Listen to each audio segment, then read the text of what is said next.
SSC শিক্ষার্থীরা, তোমাদের যে প্যারাগ্রাফগুলো পরীক্ষার মধ্যে আসতে পারে এবং প্যারাগ্রাফ লেখার কোন নিয়ম ফলো করলে তুমি 10-এ 10 মার্কস তুলতে পারো, সে বিষয়টা আলোচনা করব আজকের এই ভিডিওতে। তো প্রথমে আসি প্যারাগ্রাফ লেখার নিয়ম। তুমি যে কোনো একটা প্যারাগ্রাফ শুরু করতে হবে, তোমাকে অবভিয়াসলি অনেকে চিন্তা ভাবনা করে, ভাই একটা প্যারাগ্রাফ কয় পেজ লিখবো? মিনিমাম চেষ্টা করবা 2 পেজ লেখা, 2 পেজ মিনিমাম।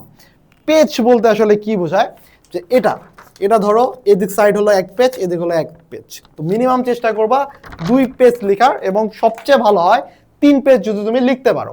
এখন প্যারাগ্রাফ অবভিয়াসলি একটা প্যারায় লিখতে হবে, নট প্যারা প্যারা করা। অনেকেই করে যে একটা প্যারা লিখে দেন একটু গ্যাপ দিয়ে আরেকটা প্যারা লিখে, না ভাই, প্যারাগ্রাফ মানে তোমাকে একটা প্যারার মধ্যেই লিখতে বলছে।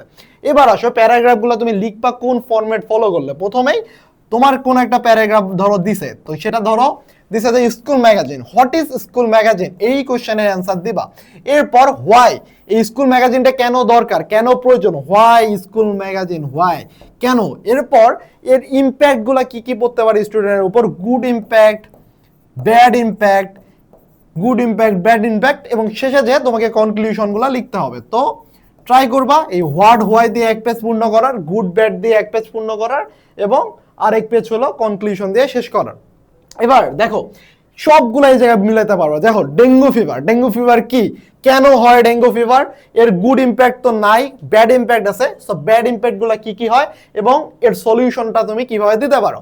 এরপর ধরো ট্রি প্লান্টেশন, ট্রি প্লান্টেশন কাকে বলে, ট্রি প্লান্টেশন কি, কিভাবে করে, এর গুড ইম্প্যাক্ট, ব্যাড ইম্প্যাক্ট তো নাই, এর গুড ইম্প্যাক্ট আছে, তো এরপর কনক্লুশন।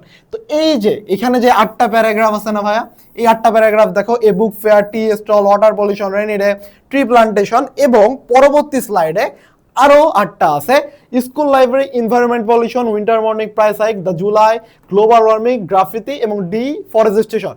এইগুলা জাস্ট একবার হলেও অন্তত দেখে যাওয়ার চেষ্টা করবা, অন্তত হলেও একবার দেখে যাওয়ার চেষ্টা করবা। ইনশাল্লাহ এই 16টা প্যারাগ্রাফ যদি তুমি রাতের মধ্যে একবার দেখতে পারো, সেই ক্ষেত্রে কিন্তু তোমার 100% কমন আসার চান্সেস আছে এই প্যারাগ্রাফ গুলা থেকে। এবং আমরা চেষ্টা করতেছি তোমাদেরকে সব বিষয়গুলো সাজেস্ট করার জন্য, তাই ফুল ভিডিওর লিঙ্ক আমরা দিয়ে দিব, তুমি দেখে নেওয়ার চেষ্টা করবা।